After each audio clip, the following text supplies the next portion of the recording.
दोस्तों नमस्कार, मैं मनोज मिश्रा, आप देख रहे हैं यूनाइटेड भारत। शराब का बादशाह आज भगौड़े की तरह लंदन की गलियों में घूमता है। एक समय था जब इंडिया की पार्टी में सिर्फ शराब ही नहीं, माल्या का नाम झूमता था, लेकिन अब यही लूट, धोखा, दौलत का नशा बन चुका है। वो कहता है मैंने 14,000 करोड़ रुपए लौटा दिए, मगर सवाल ये है, क्या ये इज्जत भी उसी तरह चुपचाप लौटा दी गई? क्या वो ग्लैमर, वो मॉडल्स, वो एयरलाइंस, ये इतना दिखावा, ये सोची समझी स्कीम थी भारत को चूना लगाने की? और 2016 का वो दिन जिस दिन विजय माल्या देश छोड़कर भागता है, बची खुची उम्मीद उसी दिन टूटती है। संसद में नेताओं की चुप्पी, बैंकों की ढिलाई, मीडिया की ब्रेकिंग न्यूज, सब कुछ मिला जुला बना एक ट्रैप जिसमें फंसे हम सब। सीबीआई से लेकर ईडी की टीमें, कोर्ट से लेकर लोकसभा तक की बहसें, सब इसी एक आदमी के पीछे दौड़ रही थी। लेकिन वो आदमी कैमरे के सामने सूट पहनकर उसी लग्जरी स्टाइल से डंके की चोट पे कहता है कि मैं चोर नहीं हूं। मित्रों, सोचने का विषय है कि एक भगोड़ा अगर चोर नहीं तो क्या देशभक्त है? और ये कहानी एक ऐसे आदमी की है जो कहता है कि उसने अपने दम पर साम्राज्य खड़ा किया, मगर जब सवाल जवाबदेही का आया तो उसे साम्राज्य के मलबे में छिपकर एक निजी संस्थान पर आकर वीडियो के जरिए जो ज्ञान वो दे रहा है, उस पर एक लंबी तफसील से चर्चा हम आपसे करेंगे इस बात को लेकर के। लेकिन मेरा सिर्फ ये कहना होगा, विजय माल्या भगौड़े की बात इसलिए कि 2016 से 2025 ये ज्ञान उस समय क्यों नहीं आया, देश में रहते क्यों नहीं आया? और सबसे बड़ी बात यह है, वो कौन कौन से अहम लोग थे जिन्होंने इसके भागने में इसकी मदद की?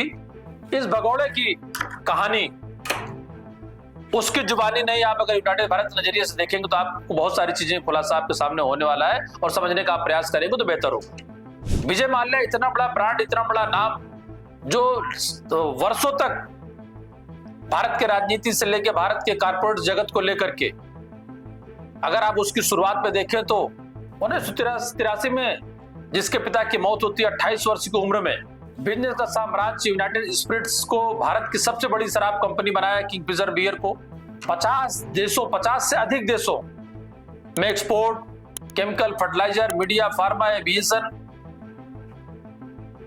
और इतना ही नहीं बल्कि उस समय एयरलाइंस कंपनियों में किंगफिशर के लिए, कि उसके लग्जरीज के लिए, उसमें एयर होस्टेस को लेकर के, उनके स्टाफ को लेकर के ब्रांड और नाम के साथ अय्याशी का अड्डा, अय्याशी का बहुत बड़ा कारपोरेट जगत। वो दौर आप याद करिए जब किंगफिशर का कैलेंडर लॉन्च की बात होती थी तो भारतवर्ष की सुंदरियों में, चाहे वो मिस इंडिया हो, मिस वर्ल्ड हो, मिस यूनिवर्स हो, होड़ लगती थी। और वहीं दूसरा ऐसा काला अध्याय, काला पन्ना देखें, 17 बैंकों से लोन, और इन फंड्स को का कलेक्शन फर्जी तरीके से करके अय्याशी में उड़ाया गया, जिसको सबने देखा, सबने जाना है।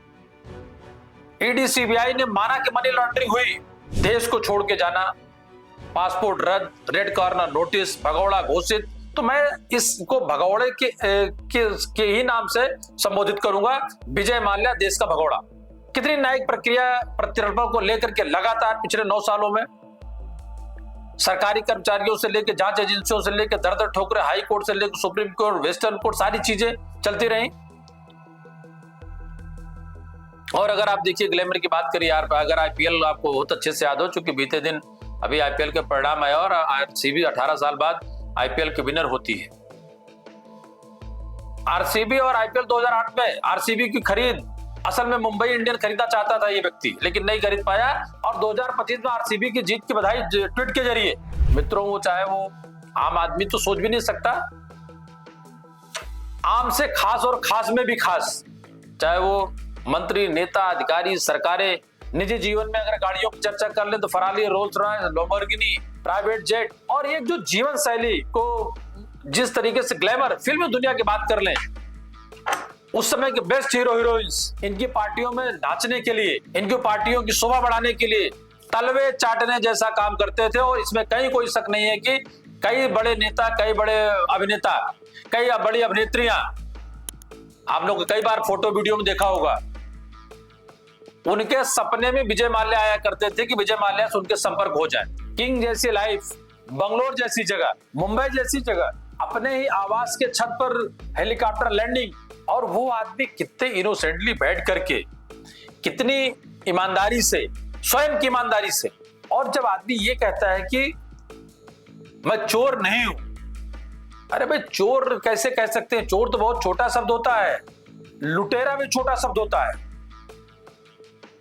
चोरी 100, 200, 500, 1000, लाख की होती है, कई हजार करोड़ रुपए लूटे, और संगठित तरीके से लूटे। और खाली पैसा ही नहीं लूटा आपने, उस समय आपकी सारी कंपनियों में, आपके एयरवेज में, आपके किंगफिशर में, आपके शराब के ठेके में, आपके शराब के मैन्युफैक्चरिंग में, ब्रांडिंग में हजारों युवाओं ने अपना जीवन दिया है। आपके यहाँ नौकरी करके अपना सपना खोया है, और आप एक मिनट में, आपने जिन नेताओं का नाम लिया है, आपने उसमें झूठ बोलने का काम किया है, जबकि वो नेता दिवंगत है, आज की डेट पे नहीं। उन्होंने इस बात की सफाई दी कि बतौर सांसद लोकसभा में या राज्यसभा में किसी भी नेता से, मंत्री से मिल करके मिलना बड़ी आसान सी बात है। 2007 में एयर डेक्कन आपने, जो कि सबसे सस्ती फ्लाइट हुआ करती थी, घाटा बढ़ा करके 2012 में बंद, वो भी बंद, आपने उसको टेक ओवर किया। आप क्या भारत की सरकार को, भारत की एजेंसीज को, या भारतीय को, या भारतीय बैंकों के इनके पैसे को अपने पिता विट्ठल साहब की क्या बपौती समझते हैं? और आपको क्या लगता है कि इस तरीके से इमोशनल बातें करके, या कोई आप ऐसा सॉफ्ट कॉर्नर ढूंढ रहे हैं कि आपको भारत जाना है, और भारत जाने के लिए उससे पहले एक इमोशनल कार्ड, इस तरह की बातें की जाए, जनता भूल जाती है?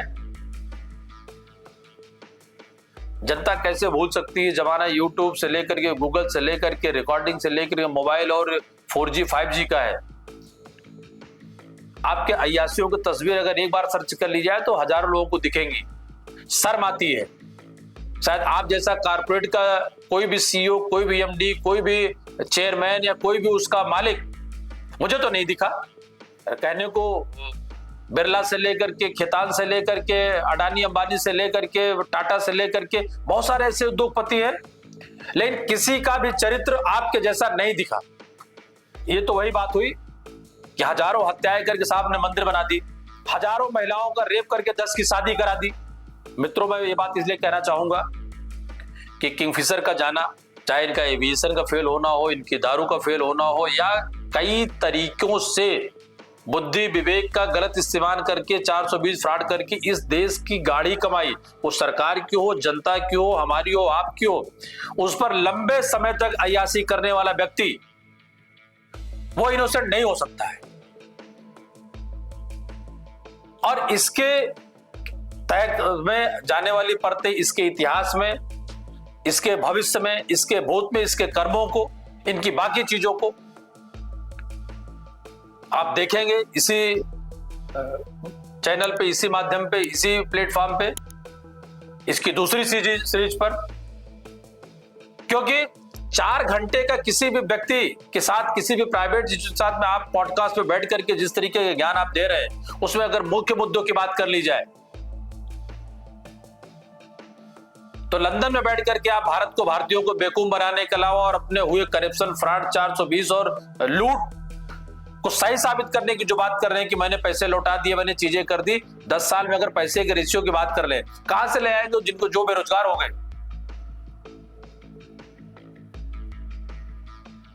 आप इसके कड़ी लगातार, मैं फिर से आपसे कहना चाह रहा हूं कि विजय माल्या जैसे देश के भगोड़े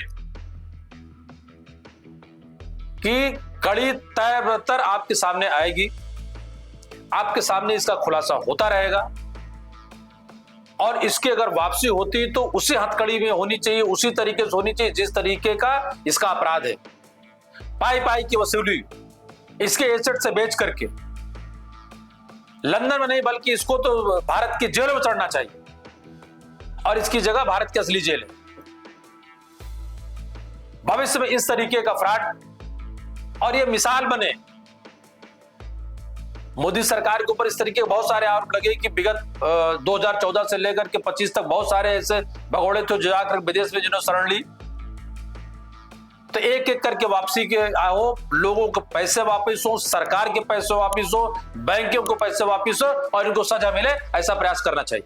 बहुत बहुत धन्यवाद मित्रों, आप देख रहे हैं यूनाइटेड भारत और शायद आपके सहयोग से, आपसे के प्यार से ही ये टीम नई नई और ताजा खबरों के साथ के पीछे की खबरों को दिखाने का प्रयास कर रही है। धन्यवाद।